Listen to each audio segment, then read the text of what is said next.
समन्था चक्रवालेषु अत्रा गच्छन्तु देवता सद्धम्मं मुनिराजस्स सुनन्तु सग्ग मोक्खदं धम्मස්සවන කාලෝ අයං බදන්තා ධම්මස්සවන කාලෝ අයං බදන්තා ධම්මස්සවන කාලෝ අයං බදන්තා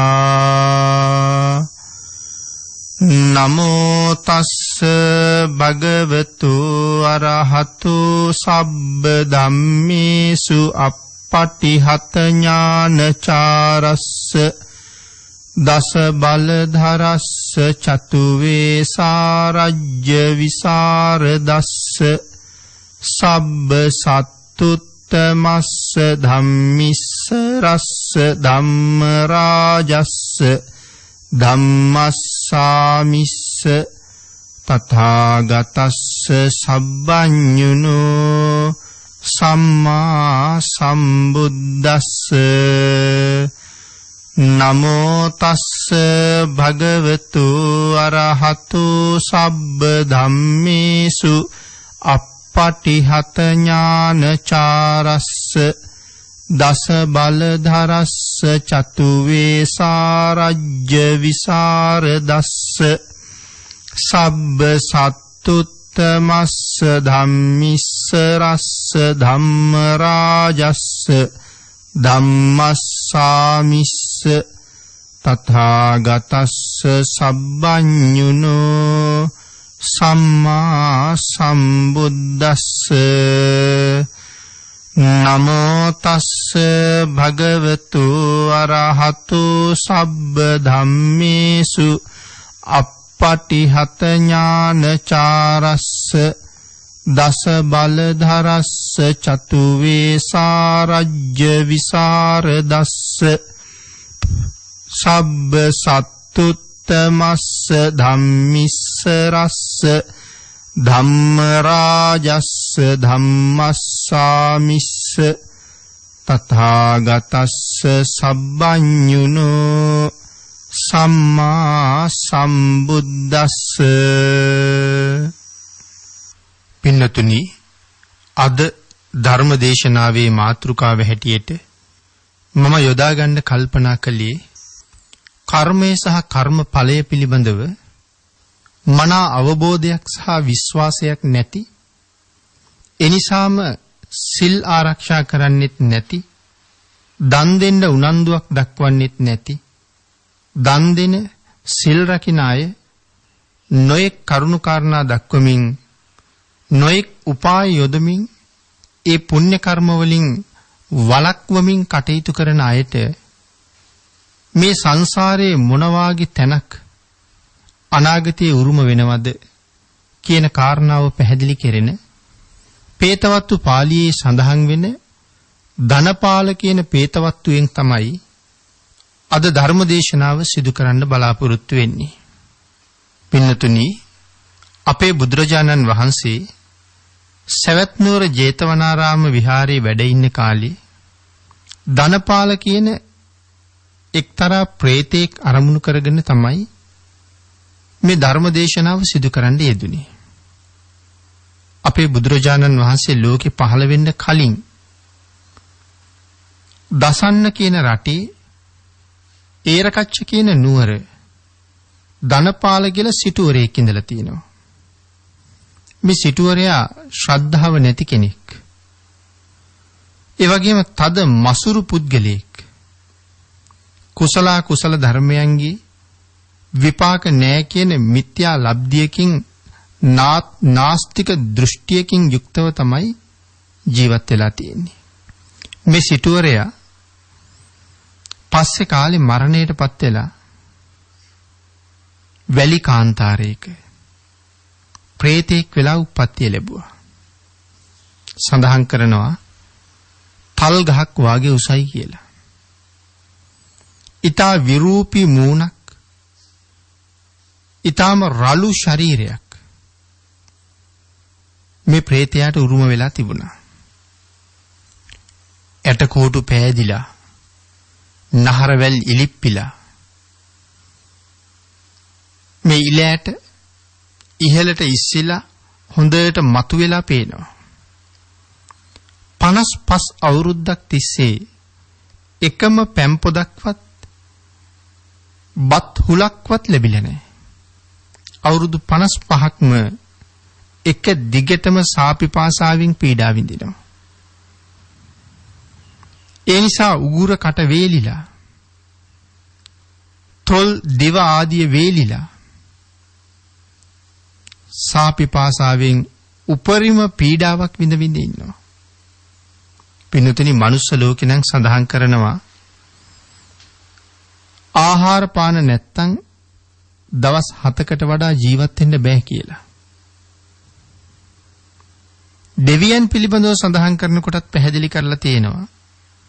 දවසකට එක වේලක්වත් ආහාර ගන්න ඕනේ. එහෙම නැත්තම් දෙවියෝ ජීවි ලෝකෙන් චුත වෙනවා කියලා. ඒක චුත වීමට හේතුවක්. නමුත් එතකොට මේ പ്രേත ලෝකේ ඉපදිලා ඉන්න අය බුද්ධාන්තර ගණන් බඩගින්නේ ඉන්නවා. එතකොට ඒ අය එහෙම මැරෙන්නේ නැද්ද? ඇයි ඒ අය මැරෙන්නේ නැත්තේ? ඒ ප්‍රශ්නෙට උත්තරයක් සපයන්න තියෙන්නේ තමන් කරගත්ත අකුසලයාගේ බලවත් බව. ඒක තමයි විඳවීම. වේලක් දෙකක් ආහාර නැති වුනහම අපිට මොනතරම් අපහසුතාවයක් දැනෙනවද? පින්නතුනි, හිතන්නකෝ 55 අවුරුද්දක් කෑම වතුර දෙකම නැතුව මොන පීඩාවක් විඳිනව ඇද්ද කියලා. පින්නතුනි, මේ ප්‍රේතයා මෙහෙම සාපිපාසාදී දුකින් පීඩා විඳ විඳ ඉන්න කාලේ අපේ මහ බෝසතාණන් වහන්සේ සිද්ධාර්ථ කුමාරයා හැටියට මේ ලෝකේ උප්පත්තිය ලැබලා සුදුසු කාලයේ ගිහි ගෙයින් අබිනිෂ්ක්‍රමණය කරලා උතුම් ලෞතුරා බුද්ධ රාජ්‍ය ලබාගෙන ලෝසතුන්ට ධර්මයේ දේශනා කරමින් වැඩ ඉන්න කාලේ සවැත් නුවරම ජීවත් වෙච්ච වෙලෙන්දු පිරිසක් කරත්තවල බඩු පටවගෙන උතුරු දිහාවට වෙළඳාම ගියා. මේ වෙලෙන්දු තමන් අරගෙන ගියපු බඩු බාහිරාදිය නොඑක් දේවල් ඒ ප්‍රදේශවල විකුණලා ඒ ප්‍රදේශවලින් තම තමන් අරගත්ත අනික් බඩු බාහිරාදිය නැවත රතවල පටවගෙන මේ වාලුකා කාන්තාරයේ දිගේ නැවත වතාවක් සවැත් නුවරට එන්න පිටත් වුණා. ඉතින් කාන්තාරයේ එනකොට රාත්‍රියේ එළඹිච්ච නිසා මේ වෙළඳ පිරිස තීරණය කළා සුදුසු තැනක් හොයාගෙන අද රාත්‍රියේ අපි නතර වෙමු. මේ අයට හම්බුණා වතුර නැතුව වේලිලා ගියපු ගඟක්. මේ අය තීරණය කළා මේ ගඟ අසබඩ අපි අද නවාතැන් අරගමු රාත්‍රියේ. එහෙම හිතලා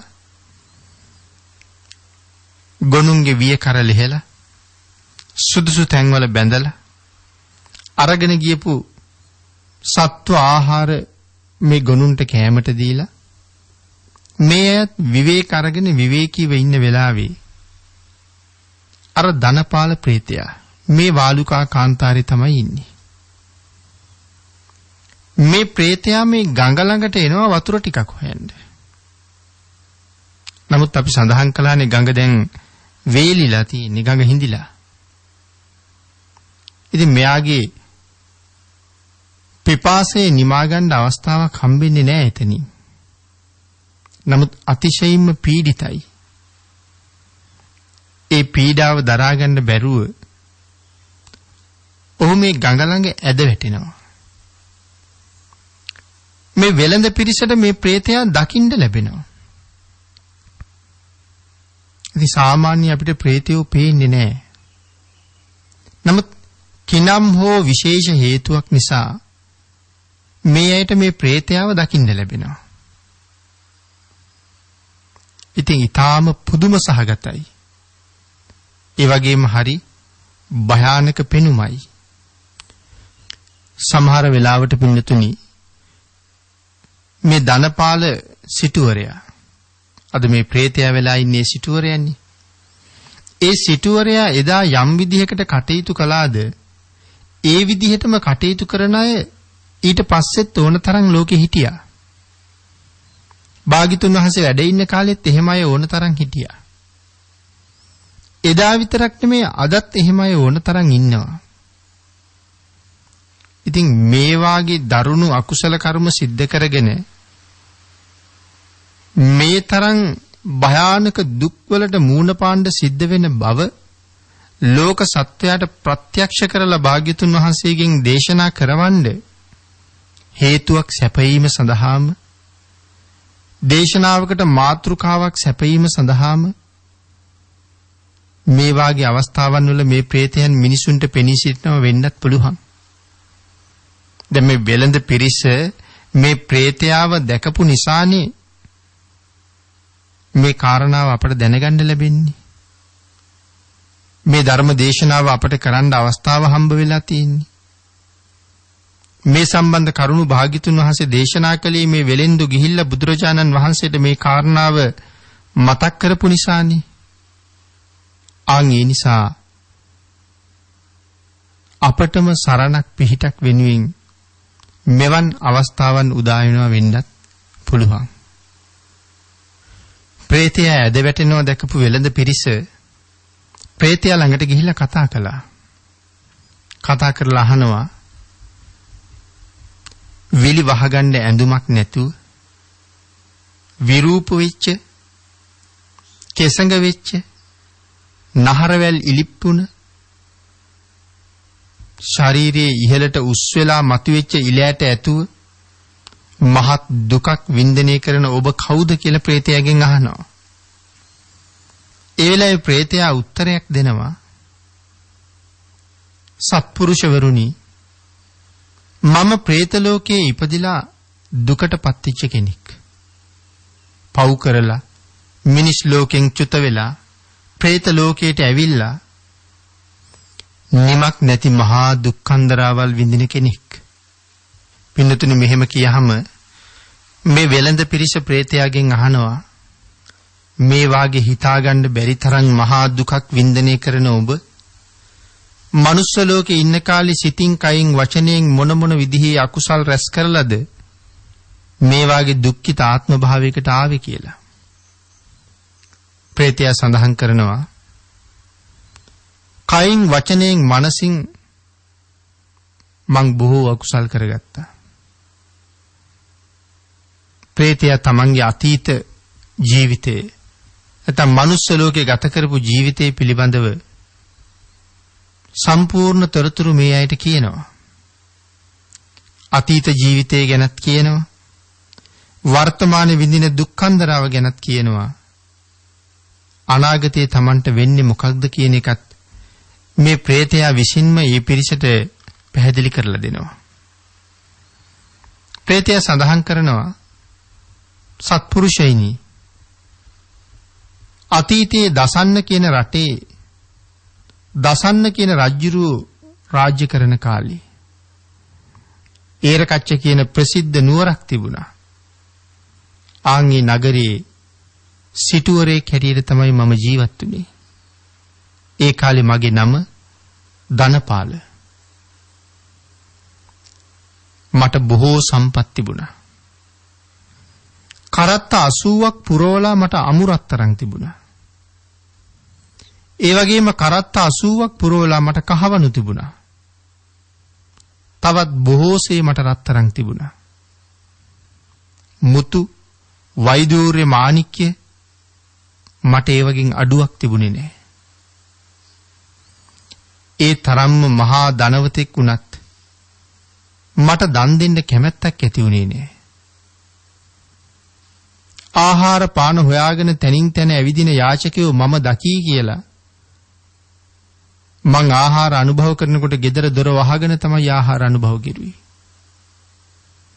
ඔවුන් දැක්කොත් ඔවුන්ට දෙන්න වෙයි කියලා හිතපු නිසා මට ශ්‍රද්ධාවක් නම් තිබුණෙම නෑ. ඊ타මත්ම ලෝභ ජීවිතයක් මට තිබුණේ. යම් කෙනෙක් දන් දෙනවා දැක්කහම මට ඇති වෙන්නේ කේන්තියක්. මං ඔවුන් හොයාගෙන ගිහිල්ලා උන්ට තර්ජනය කරනවා. දන් දෙන්න එපා කියලා කියනවා. පින් කරන්න එපා කියලා කියනවා. දන් දීලා කාටද හරි ගියේ? දන් දුන්න අයට මොනවද ලැබුණේ? මං ඒ අයගෙන් ප්‍රශ්න කෙරුවා. මේ සිල් ආරක්ෂා කරාම මොනවද ලැබෙන්නේ? සිල් ආරක්ෂා කරන අය මොනවද ලබලා තියෙන්නේ? සිල් රැකීම ඊටම නිෂ්ඵල දෙයක්. ඒක වැඩක් නැති දෙයක්. බොරු මහන්සියක්. අනවශ්‍ය වැඩක්. මේ ආදි වශයෙන් මිනිස්සු සීලයෙන් ඈත් කරන්න මං නොඑක් දේවල් කීවා. නොඑක් දේවල් කළා. දානීනුත් ඈත් කළා. සීලේනුත් ඈත් කළා. ඒ විතරක් නෙමෙයි. මිනිස්සු පින් සලකාගෙන හදලා තිබිච්ච දානශාලාවල් මං විනාශ කළා. පැන් ශාලාවන් මං විනාශ කළා.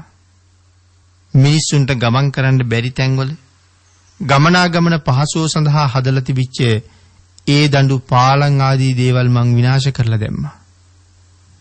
පළතුරු යන් මල් වතු මේ වාගේ දේවලුත් මං විනාශ කෙරෙව්වා. ඒ කාලේ මම මගේ ජීවිතය තුළින් රැස් කරගත්ත කුසලයක් නෑ. හැබැයි මම රැස් කරගත්ත අකුසල කර්ම නම් බොහෝම තිබුණා. ආන්ගේ අකුසල කර්ම වල විපාකයක් හැටියට මම මනුස්ස ලෝකෙන් චුත වෙලා මේ പ്രേත ආත්ම භාවය ඉපදුනා. සාපිපාසා දෙකින් අද පීඩා විඳිනවා. යම් කාලයක මම මරණයටපත් වුණාද එතන ඉඳලා මේ වෙනකොට අවුරුදු 55ක් සම්පූර්ණ වෙලයි තියෙන්නේ. මේ 55 අවුරුද්ද මුලාවට පුරාවටම මට බත් සරලුවක්වත් ලැබිලා නැහැ. මට වතුර පොදක්වත් ලැබිලා නැහැ. එහෙම දෙයකින් පවා මේ දුක්ඛිත පීඩාකාරී තත්ත්වයෙන් මිදෙන්න මට අවස්ථාවක් ලැබුණෙම නැහැ. හිතේ ඉපදිච්ච ලෝභය නිසා තවත් කෙනෙකුට කිසිම දෙයක් දාන චේතනාවෙන් දෙන්නේ නැතුව මේ ලෝකේ යමෙක් කටයුතු කරනවා නම් ඒක මේ සංසාරේ මහ විනාශයක්මයි. പ്രേත ලෝකේ ඉපදිච්ච പ്രേතයන්ට මහත් වෙනසීමට කරුණක් වෙන්නේ එකක් තමයි දන් නොදීම. පින්නතේ දන් දීපු නැති නිසා ආහාර ලැබුණෙත් නැහැ. ආහාර පාන නැති නිසා දැනෙන දුක, දැනෙන පීඩාව, ඔරොත්තු නොදෙන වේදනාව ඒක මනුස්ස ලෝකේ ජීවත් වෙන අයට කවදාවත් තේරෙන්නේ නැහැ. මොකද මනුස්ස ලෝකේ ජීවත් වෙන අය ඒ දුක විඳින්නේ නැති නිසා. මනුස්ස ලෝකේ කෙනෙක් එක දිගටම ආහාර නොගෙන උපවාසයක් කළත් ඉතා කෙටි කාලයක් තමයි ඒ දුක විඳින්න සිද්ධ වෙන්නේ. නමුත් එහෙම නෙමෙයි. මේ പ്രേත ලෝකවල ඉපදිලා අති දීර්ඝ ආයුෂ ලැබලා කර්මය නිසා නොමැරෙන නමුත් ආහාර පාන වලින් හිස් වෙච්ච දුක්ඛිත ජීවිත. දවසක් දෙකක් සුමානයක්ද? එහෙම නෙමෙයි පින්නතුනි. අවුරුදු 30 40000 ලක්ෂ ගණන් කෝටි ගණන් කල්ප ගණන් ආත්මවල සාපිපාසාවෙන් පෙළෙනවා. නමුත් මනුස්ස ලෝකේ කවදාවත් මේ දුක දැනෙන්නේ නැහැ. ඒ නිසාම පින්නතුනි මේ කරුණු වර්තමානී ජීවත් වෙන හුඟක් දෙනෙක් පිළිගන්නෙත් නැහැ. මේ ප්‍රේතයා සඳහන් කරනවා දන් දෙන්න දේවල් ඕන තරම් මට තිබුණා. නමුත් මං ඒවා වියදම් කරලා දන් දුන්නේ නැහැ. පින් කරන්න මට අවස්ථාවල් ඕන තරම් තිබුණා. ඒත් මම පිනට යමුනෙත් නැහැ. දන් දෙන්නේ නැතුව, සිල් ආරක්ෂා කරන්නේ නැතුව මා විසින් රැස් කළා දෙයක් අකුසල කර්මයක්. ආන්ගේ අකුසල කර්මයාගේ විපාකය දැන් මම හොයාගෙනම ඇවිල්ලා තියෙනවා. අද පසුතැවෙනවා. ඒ වුණාට මට දැන් කරගන්න දෙයක් නැහැ. පසුතැවෙන එක විතරයි මට ඉතුරු. මේ විදිහට පින්නතුනි තමන්ගේ අතීත කතාවත් වර්තමාන කතාවත් බොහොම කෙටියෙන් සඳහන් කරපු මේ ධනපාල ප්‍රේතයා මේ වර්තමාන ආත්ම භාවයෙන් පස්සේ තමන්ට මොකක්ද වෙන්නේ කියන අනාගත ජීවිතය ගැනත් පැහැදිලි කළා. ප්‍රේතයා සඳහන් කරනවා මිත්‍රවරුනි තවත් මාස 4ක් ගියාට පස්සේ මගේ මරණය සිද්ධ වෙනවා. ඒ මරණයෙන් පස්සේ මම ඒකාන්තයෙන්ම අතිශය දරුණු දුක් වලින් පිරිච්ච අවීචි මහා නරකයට වැටෙනවා. එහෙම සඳහන් කරලා අවීචි මහා නිරේ ස්වභාවය පිළිබඳවත් විශේෂ විස්තරයක් මේ වෙලෙන්දන්ට කරනවා. මේ ප්‍රේතයා සඳහන් කරනවා මේ අවීචි මහා නරකය ඒ නරකයේ කොන් 4ක් තියෙනවා. දොරවල් 4ක් තියෙනවා.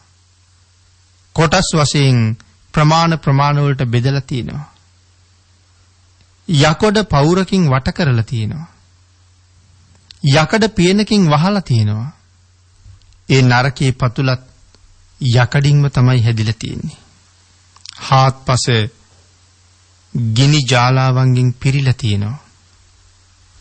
ආන්ගේ අතිශයින්ම භයානක ගින්දරෙන් පිරිච්ච ඒ නරකයේ මම ඉපදිලා බොහෝ කාලයක් මන් දුක් විඳිනවා. පාප කර්මයේ විපාකය මට විඳින්න සිද්ධ වෙනවා.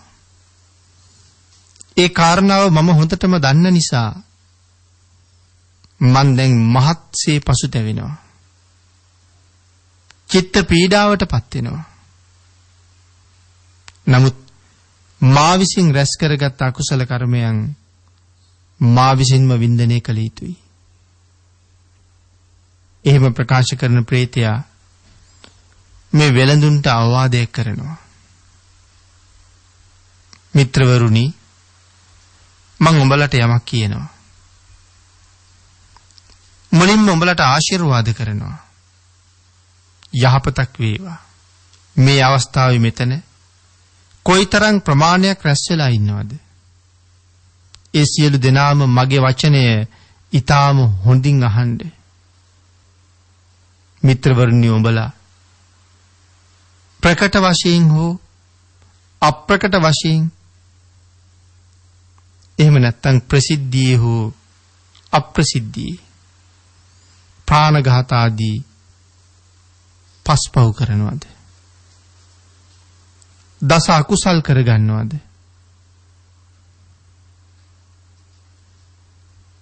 මින් පස්සේ කවදාවත් එවන් අකුසල් කරගන්න එපා.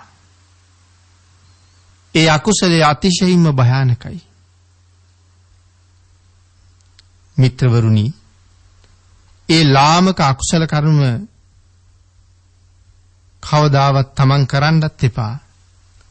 අනුන් ලව්ව කරවන්නත් එපා. යම් කෙනෙකුට පුළුවන් නම් ඒ අකුසලයන්ගෙන් ඈත් වෙන්න ඒක ඔබලට මහත් වූ යහපතක්. එහෙම නැතුව යම් කෙනෙක් මම වගේම කර්මයේ කර්මඵලයේ පිළිගන්නේ නැතුව අකුසල කර්ම කර කර ජීවත් වෙනවා නම් ඒ පාප කර්මයේ විපාකය අතිශයින් භයානකයි. ඒ දුකින් අතමිදීමක් නම් නැතුව යනවා. තමන් විසින් රැස් කරගත්ත අකුසල් වලින් බේරෙන්න තැනක් මේ ලෝකේ නැහැ. තමන්ද යම් කර්මයක් රැස් කළේ ඒ සියලු කර්ම තමන් විසින්ම ගෙවලා ඉවර කරන්න ඕනේ. පින්නතුනේ ධම්මපද පාළියෙත් සඳහන් කරනවානි න අන්තලික්කේන සමුද්ද මජ්ජේ න පබ්බතානං විවරං පවිස්ස න විජ්ජතිසෝ ජගති පදේසෝ යත්තට්ටිතෝ මුංචෙය්‍ය පාපකම්මා. අහසට වෙලා හිටියත් පාප කර්මයාගේ විපාකයෙන් මිදෙන්න පුළුවන් කමක් නැහැ. සාගරයේ මැද්දට වෙලා හිටියත් තමන් කරගත් අකුසල කර්ම වලින් බේරෙන්න විදිහක් නැහැ. පර්වත ගුහාවකට ඇතුල් වෙලා හිටියත් ඒ කර්මයෙන් නම් මිදෙන්න විදිහක් නැහැ. යම් තැනක යම් දවසක අකුසල් කරනවද ඒ අකුසලයෙන් මිදෙන්න සුදුසු ප්‍රදේශයක් මේ ලෝකේ කොහෙවත්ම නැහැ කියන එක තමයි මේ ගාථා රත්නයේ අදහස. මේ ප්‍රේතයා මේ පිරිසට කියනවා මිත්‍රවරුනි උඹලා කවදාවත් උඹලගේ අම්මට විරුද්ධ වෙන්න එපා. මෑණියන්ට බොහෝම හිතවත් වෙන්න. මව්පියන්ට උපස්ථාන කරන්න. මවට වගේම පියාටත් තමන්ගේ පවුල් වල වැඩිහිටියන්ටත් කළ යුතු හැම සත්කාරයක්ම ශක්ති ප්‍රමාණයෙන් කරන්න. ශ්‍රමණයන් වහන්සේලාට සලකන්න. අති උතුම් ශ්‍රමණයන් වහන්සේලා උදෙසා දම්පින්කම් කරන්න. මෙතන සඳහන් කරනවා පේතවත්තු වර්ණනාවේ ශ්‍රමණයන් වහන්සේලාට පූජා පවත්වන්න. බාහිත පාපී වෙච්ච රහතන් වහන්සේලාට පූජා පවත්වන්න. ඒ පින්නතුනි බාහිත පාපී කියලා කියන්නේ පව් බැහැර කරන ලද නිසා බාහිත පාපී කියලා කියනවා. මම විසින් මේ කියන විදිහට කුසල් කරලා ඔබලා සුගතියට යන්න. ඔබලා දෙව්ලොවට යන්න.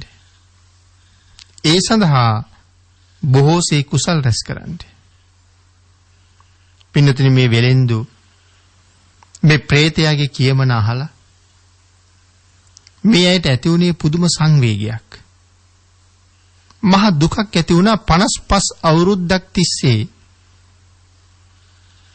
සා පිපාසා දෙකින්ම පීඩා විඳිනවා. ඒ නිසාම මේ ප්‍රේතයාට අනුකම්පා කරලා තමන්ගේ ගැල්වල තියෙන භාජන අරගෙන මේ ප්‍රේතයාගේ කටට වක් කිරුවා. මේ ගැල්වල ගියපු පිරිස කොයිතරම්ද?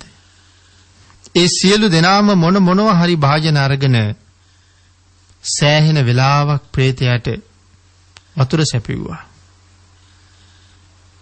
සෑහෙන වෙලාවක් ඔහුට වතුර සපයලා කටට වක් කරලා මේ පිරිස ප්‍රේතයාගෙන් අහනවා ඔබට යම් සහනයක් සුවයක් දැන් ලැබුණද කියලා.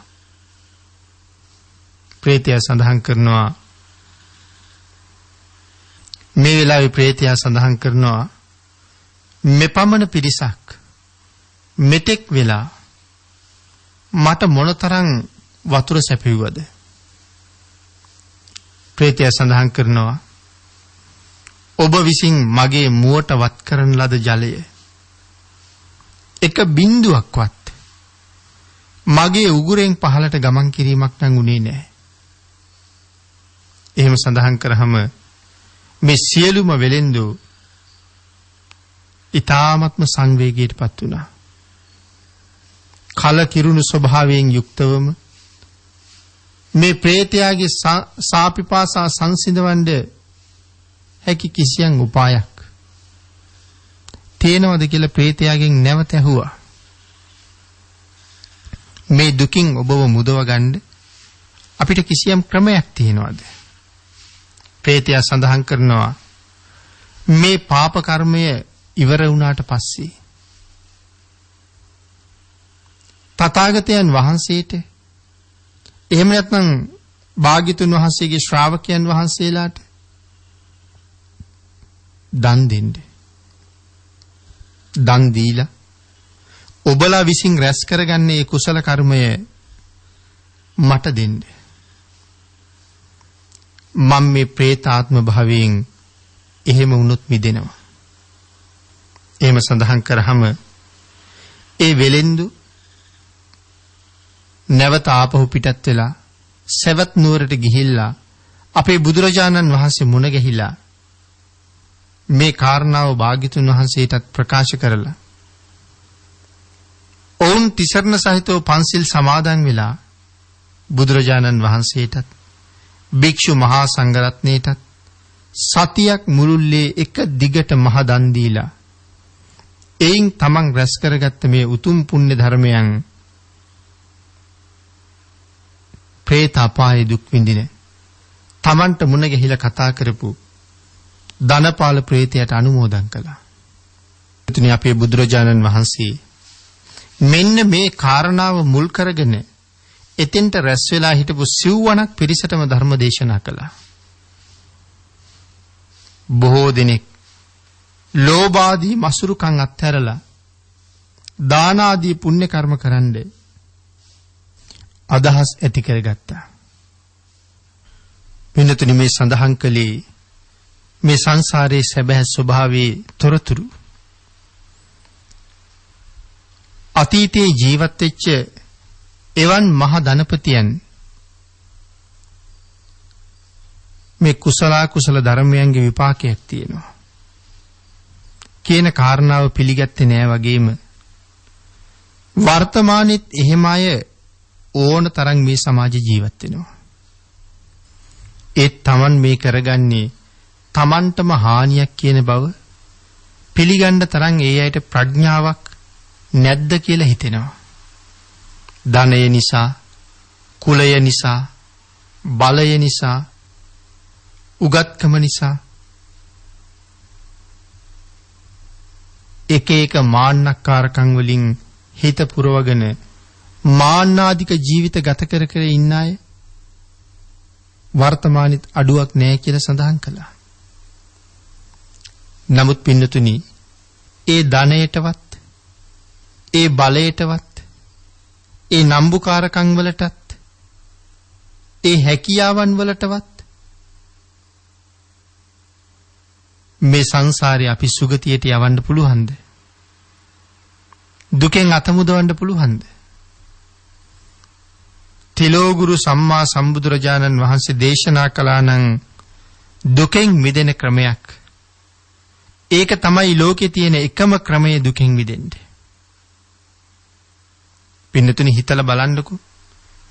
අපේ බුදුරජාණන් වහන්සේ වැඩ ඉන්න කාලේ එක බ්‍රාහ්මණයෙක් හිටියා තෝදෙය්‍ය කියලා. තෝදෙය්‍ය කියලා කියන්නේ මහ පුදුම උගතෙක්. එදා රටේ හිටපු ආර්ථික විශේෂඥයා තෝදෙය්‍ය. නමුත් තෝදෙය්‍ය මැරිලා මොකද වුනේ? මරණයෙන් පස්සේ තෝදෙය්‍ය ඉපදුනේ සුනකෙක් වෙලා.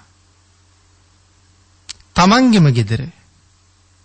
තෝදෙය්‍යගේ කතාව මේ බණහන පින්නතුන් බොහෝ වෙලාවට අහලා ඇති. තෝදෙය්‍ය එදත් බුදුරජාණන් වහන්සේට අවමන් කළා. නමුත් එක දවසක් මහා කරුණා සමාපත්තියෙන් ලෝක ධාතුව බලා වදාරන වෙලාවේ අපේ භාග්‍යතුන් වහන්සේ දැක්කා තෝදෙය්‍යගේ පුතාට මේ සංසාරයෙන් එතර වෙන්න පිං තියෙනවා කියලා. භාග්‍යතුන් වහන්සේ මුණ ගැහුනොත් සෝවාන් වෙනවා කියලා. හැබැයි තෝදෙය්‍යගේ පුතාට පිහිට වෙන්න බුදුරජාණන් වහන්සේ ඒ ගෙදරට වැඩියොත් දැනට සුනකෙක් වෙලා ඉන්න තෝදෙය්‍ය ඊටත් වඩා භයානක මට්ටමකට වැටෙනවා. නමුත් පින්නතුනි බුදුරජාණන් වහන්සේ දැක්කොත් සදහටම සතර අපායෙන් මිදෙන්න යම් කෙනෙකුට පුළුවන් නම් භාග්‍යතුන් වහන්සේ අනුකම්පා කරන්නේ ඔහුට. මොකද මේ ජීවිතෙන් ඒ උතුම් තැනට එන්න සංසාරේ කොච්චර පින් කරලා තියෙනවද? ඔහු කරපු ඒ කැපකිරීමට සාධාරණයක් තියෙන්න ඕනේ. භාග්‍යතුන් වහන්සේ වැඩියත් නැතත් සතර අපාය යන මිනිස්සු කොහොමත් යනවනේ පින්නතුනි. නමුත් තව පිරිසක් ඉන්නවා වැඩියොත් නිරේට යන එකෙන් බේරන්න පුළුවන්. ආන් එහෙම අය බේරන්න භාග්‍යතුන් වහන්සේ වඩින නිසා එදා මහා කරුණා සමාපත්තියෙන් ලෝක ධාතුව බලලා තෝදෙය බ්‍රාහ්මණයාගේ පුතා දැකලා භාග්‍යතුන් වහන්සේ මුණ ගැහුණොත් අති උතුම් සෝවාන් ආර්ය මාර්ග ඵලයේ පසක් කරන බව දැනගෙන බුදුරජාණන් වහන්සේ ගෙදරට වඩිනකොට ඒ මානවකයා හිටියේ නෑ. නමුත් භාග්‍යතුන් වහන්සේ දැකලා අර සුනකයා බිරුවා. බුදුරජාණන් වහන්සේ සුනකයාට කතා කළා පෙර කාලේ නම කියලා. තෝදෙය එදත් ඔබ මට චෝදනා කළා. අදත් ඔබ මට බුරනවා. තවත් පව් කරලා කොහේ යන්නද හදන්නේ කියලා. ඒ කතාව ඇහුණ ගමන්ම අර සැප සහිත ඇඳන්වල පුටුවල සෝපාවල නිදාගත්ත මේ සුනකයා එතනින් බැහැලා ගිහිල්ලා අලුගොඩේ නිදාගත්තා. ගෙදර ස්වාමියා ඇවිල්ලා සුනකයා ගැන අහපුවහම ඒ හිටපු පිරිස සඳහන් කළා බුදුරජාණන් වහන්සේ වැඩියා. ඒ සුනකයාට ඔබේ තාත්තගේ නම කියලා කතා කළා. ඒ වෙලාවේ තමයි මේ යහනින් බැහැලා ගිහිල්ලා අලුගොඩේ නිදාගත්තේ කියලා. ඒ තරුණ මානවකයාට ලොකු කේන්තියක් ආවා. මගේ තාත්තගේ නම සුනකයෙකුට පාවිච්චි කළේයි. මොකද ඒ අය හිතාගෙන ඉන්නේ තෝදෙය බ්‍රාහ්මණය හුඟක් උසස් තැනක ඉපදෙලා ඉන්නවා කියලා. කේන්තින් බුදුරජාණන් වහන්සේ හොයන්න ගියා. කරුණ කාරණා බුදුරජාණන් වහන්සේගෙන් ඇහුවා. බුදුරජාණන් වහන්සේ සියලු කරුණු ඔහුට දේශනා කළා. ප්‍රත්‍යක්ෂ වක්ෂයෙන් කාරණාව තේරුම් ගන්න භාග්‍යතුන් වහන්සේ හේතු සඳහන් කළා. සුභමානෝකයා ඒ හේතු ඔස්සේ පරීක්ෂා කරලා සසර පිළිබඳව කලකිරුණා. එදා මේ රටේ ආර්ථික විශේෂඥයා වෙච්ච මගේ තාත්තා අද සුනකෙක් වෙලා ඉපදිලා.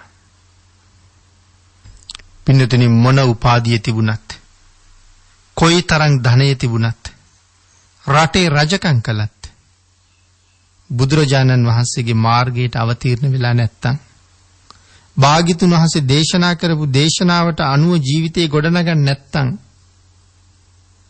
ඒ ඕනෑම කෙනෙකුට උරුම වෙන තැන් තමයි මේ තියෙන සතර අපාය.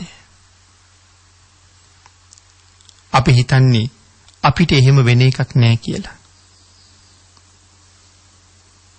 පින්නතුනි අපේ ජාතක පාළියේ තියෙනවා අස්සක කියලා ජාතක කතාවක්. අස්සක රජුරුවන්ගේ බිසව උබ්බරි. උබ්බරි කියලා කියන්නේ මනුස්ස ලෝකේ ඉන්න සියලුම මනුස්ස කාන්තාවන් රූපයෙන් අභිභවනය කරපු කෙනෙක්. දේශනාවේ සඳහන් කරනවා සියලු මිනිස්යන් රුවින් අභිභවනය කළාට දෙවියන්ගේ රූපයට සමාන වෙලා නැහැ කියලා. රස් විහිදෙන ශරීරයක්. නමුත් අකාලේ මැරුණා. අස්සක රජුරවන්ට ඒක දරා ගන්න බෑ. අස්සක රජුරු විශේෂ රන් දෙනක් හදලා තමන්ගේ දේවියගේ දේහය ඒකට බහා තියලා විශේෂයෙන් හිඳවගත් ඖෂධීය තෙල් ඒ දෙනට වක් කරලා රජුරුවන්ගේ ඇඳ ළඟ තියාගෙන කන්නේ නෑ බොන්නේ නෑ නාන්නේ නෑ දේවිය දිහා බලාගෙන රජුරු අඬනවා.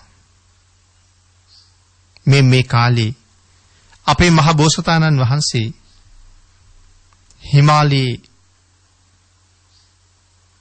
ධ්‍යාන භාවනා වඩනවා. එක දවසක් මහ බෝසතාණන් වහන්සේ උදේ පාන්දර අවදි වෙලා ආලෝකයේ විහිදුවලා ලෝක ධාතුව දිහා බැලුවා. මොකද මේ කාලෙත් පංච අභිඥා අෂ්ට සමාපත්තිලාභී. මහ බෝසතාණන් වහන්සේ දැක්කා අස්සක රජුරුවපත් වෙලා ඉන්න දුක. රජුට පිහිට වෙන්න ඕනේ කියලා හිතුවා. අහසට පැන නැගලා අස්සක රජුරුවන්ගේ මංගල උද්‍යානයේ මංගල ගල්තලාව මත මහ බෝසතාණන් වහන්සේ හරියට රන් පිළිමයක් වාගේ වැඩ ඉන්නවා. මේ වෙලාවේ මේ උයන හරහා ගමන් කරනවා අස්සක රජුරුවන්ගේ ඇමතිවරයෙක්. බෝසතාණන් වහන්සේ දැකලා ළඟට ඇවිල්ලා කතා කරලා වන්දනා කළා. මහ බෝසතාණන් වහන්සේ අහනවා මානවකේ කොහොමද ඔබලගේ රජුරු හොඳින් ධාර්මිකව රාජ්‍ය කටයුතු කරනවද? රජුරුවත් කුසල ධර්මයන්හි නියැලිලා කටයුතු කරනවද? මේ ආදී කාරණාවල් අහනකොට අර මානවකයා සඳහන් කළා එහෙමයි ස්වාමීනි. ඊ타ත්ම ධාර්මිකයි. බොහොම ගුණවත්. නමුත් මේ කාලේ දේවිය මැරිලා නොකා නොබී අඬනවා. දවස් 7ක් ගත වෙලා. මෙහෙම ගියොත් අපට රජෙකුත් නැති වෙයි. ස්වාමීනි ඔබ වහන්සේලා වගේ සිල්වතුන් වහන්සේලා වැඩ ඉන්නකොට මෙවන් රජවරුන්ට එහෙම මැරෙන්න දෙන්න පුළුවන්ද? ස්වාමීනි අපේ රජුරවන්ට පිහිට වෙන්න කියලා. මේ වෙලාවේ මහ බෝසතාණන් වහන්සේ සඳහන් කළා මානවකය ඔබේ රජු මම හඳුනන්නේ නැහැ කියලා. පුළුවන් නම් මෙතෙන්ට එක්කෙන්න කිව්වා. අමාත්‍යවරයා වහවහාම ගියා. රජුරවන්ට කතා කළා මහරජය අපේ දේවිය යම් තැනක ඉපදිලාද යම් විදිහේ ජීවිතයක් ගෙවනවද ඒ දේවිය ඉපදිලා ඉන්න තැනත් කියලා අවශ්‍ය නම් දේවිය ගෙන්න ගන්න පුළුවන් දේවියගේ හඬින් කතා කරවන්න පුළුවන් මහ බල තියෙන ඍෂිවරයෙක් මේ වෙලාවේ උයනේ ඉන්නවා. මහරජය අපි ඒ ඍෂිවරයා මුණ ගැහෙන්න යන්. අස්සක රජුරුත් කල්පනා කළා දේවියගේ හඬවත් අහන්න පුළුවන් නම් ඒක කොච්චර දෙයක්ද. රජුත් ගමනට සූදානම් වුණා. මහ බෝසතාණන් වහන්සේ ළඟට ගිහිල්ලා රජුරුව රථයෙන් බැහැලා බෝසතාණන් වහන්සේට වන්දනා කරලා කතා බහ කරමින් ඉන්න අතර මහ බෝසතාණන් වහන්සේ කරුණු කාරණා ඇහුවා. රජුරුව සඳහන් කළා තමන්ගේ දුකට හේතුව. මහ බෝසතාණන් වහන්සේ සඳහන් කරනවා මහරජය දන්නවද දේවිය දැන් කොහෙද ඉන්නේ කියලා? නෑ ස්වාමීනි. ගොම කුරුමිනියෙක් වෙලා. රජුරුව කියනවා රැස් විහිදෙන ශරීරයක් තිබිච්ච මේ තරම් ලස්සන මගේ බිසව මැරිලා කොහොමද ගොම කුරුමිනියෙක් උනේ? මට පිළිගන්න බෑ ස්වාමීනි ඒක. මහ බෝසතාණන් වහන්සේ සඳහන් කළා මහරජය එක්කන් එන්නද මෙහාට කියලා. හොඳයි කිව්වා. බෝසතාණන් වහන්සේගේ ආනුභාවයෙන් අදිෂ්ඨාන කළා උයනට එන්න. ගොම කුරුමිනියෙක් වෙලා ඉන්නේ. කුරුමිනියෝ දෙන්නෙක් උයනට එනවා. ගොම ගුලි දෙකක් රෝල් කර කර තමයි එන්නේ. ඔබ ගොම කුරුමිනියෝ දැකලා තියෙනවනේ. එයින් ඉස්සර වෙලා එන්නේ එදා රජුරුවන්ගේ බිසවගේ වර්තමාන ස්වාමියා. පිටිපස්සෙන් එන්නේ අස්සක රජුරුවන්ගේ රැස් විහිදෙන ශරීරයක් තිබිච්ච බිරිඳ. මහ බෝසතාණන් වහන්සේ අස්සක රජුරුවන්ට පෙන්වුවා මේ ඉන්නේ ඔබේ දේවිය කියලා. කීයටවත් පිළිගන්නේ නැහැ. ආන් ඒ වෙලාවේ මහ බෝසතාණන් වහන්සේ අහනවා මහරජය කතා කරවලාම පෙන්වන්නද කියලා. එහෙමයි. බෝසතාණන් වහන්සේ අදිෂ්ඨාන කරලා මනුස්ස භාෂාවෙන් කතා කෙරුවා. ඇගෙන් තොරතුරු ඇහුවා. උයන ගැන දන්නවද කියලා ඇහුවා. ඇය කියනවා දන්නවා ස්වාමීනි. අස්සක රජුරුවයි මමයි මේ උයනේ ඇවිදපු නැති තැනක් නැහැ. මේ උයනේ අපි දෙන්න මොන තරම්නම් විනෝද වෙලා ඇද්ද? මට මේ උයන හුඟක් හුරුයි. මේ කතාවල් රජුරු අහගෙන නැවත බෝසතාණන් වහන්සේ අහනවා අස්සක රජුරවන්ට තවත් එදා වගේම ප්‍රියයිද කියලා. ඇය සඳහන් කරනවා නෑ ස්වාමීනි. දැන් මම ඉන්නේ වෙන ජීවිතයක. එදා නම් මං අස්සක රජුරවන්ට බොහොම කැමතියි. නමුත් දැන් මගේ ආලේ තියෙන්නේ මේ කුරුමිනියට.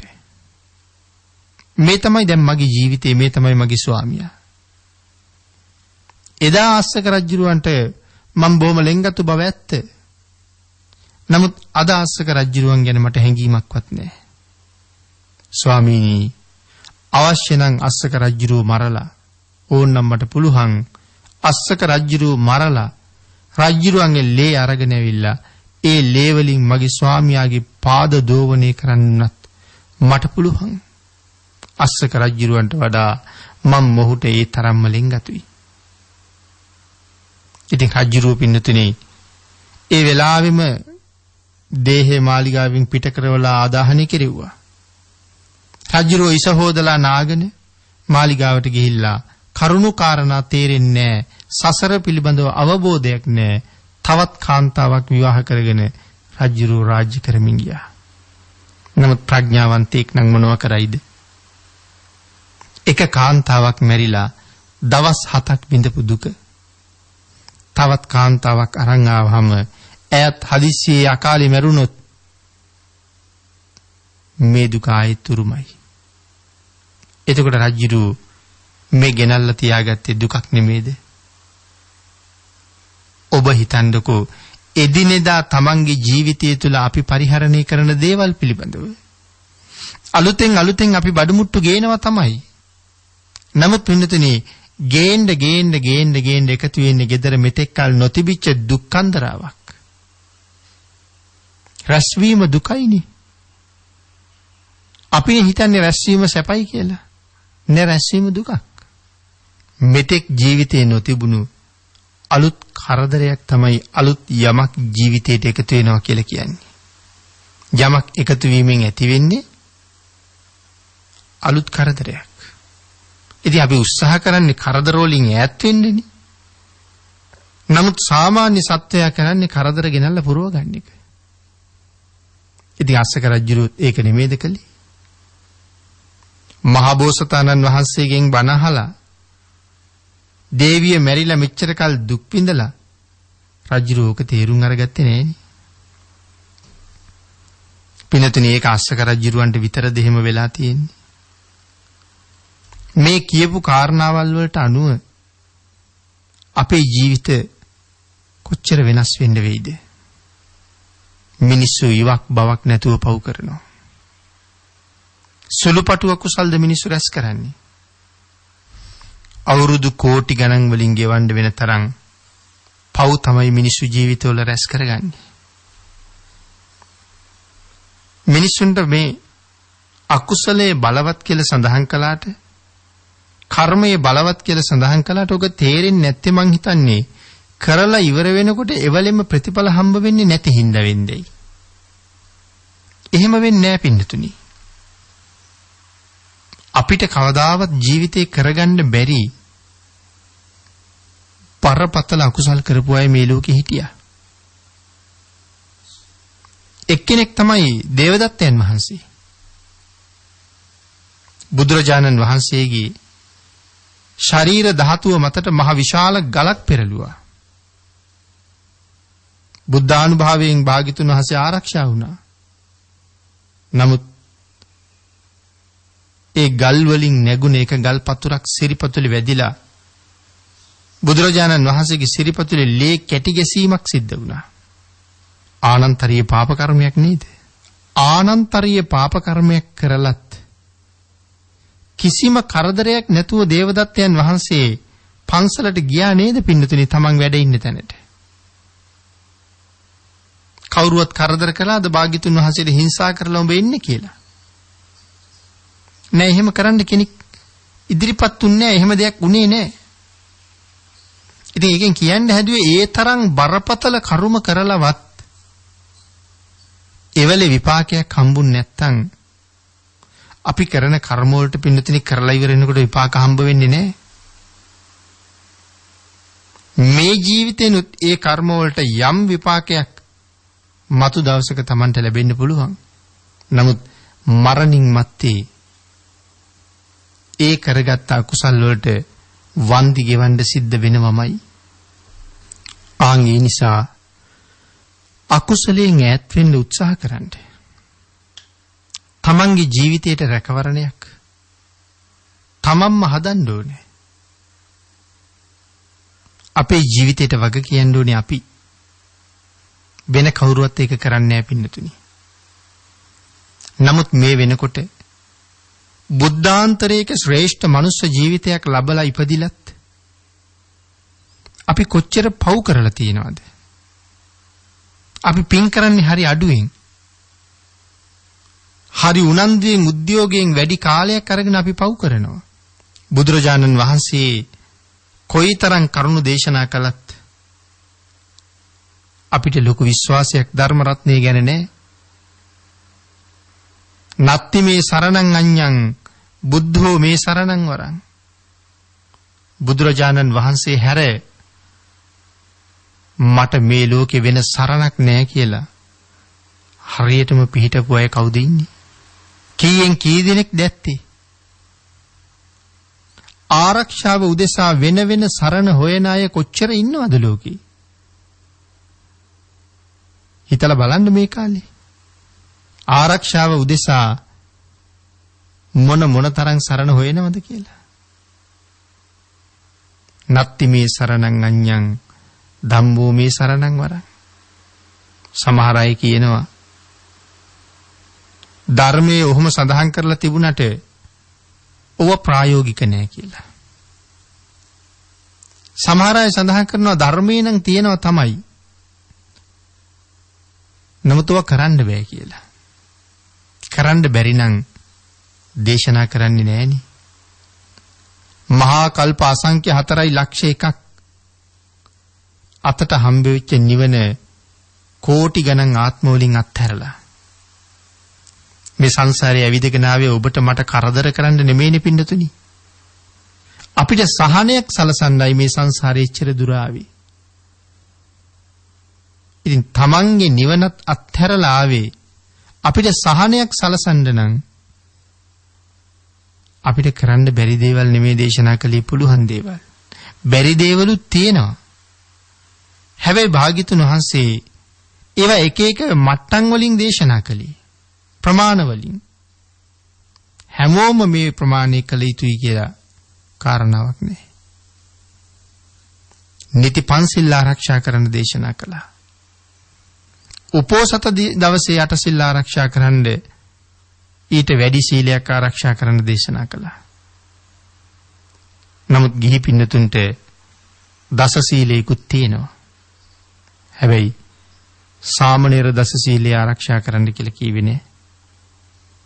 උපසම්පදා සීලය ආරක්ෂා කරන්න කියලා දේශනා කළේ නෑ. මේ සිල් ගුණ පුරාගෙන යනකොට තවත් සම්පූර්ණ කරන අතිරේක ගුණධර්ම ගොඩක් තියෙනවා. ඉතින් ඒ වාගේ ගුණධර්ම අනිවාර්යෙන් වැඩි යුතුයි කියලා දේශනා කළේ නෑ. වඩන්න පුළුවන් නම් හොඳයි. නිත්‍ය සීලය පන්සිල් ගිහි කෙනාගේ. තිසරණ විතරයි නම් තියෙන්නේ. යම් ප්‍රමාණයකින් අර්ධ බෞද්ධයි.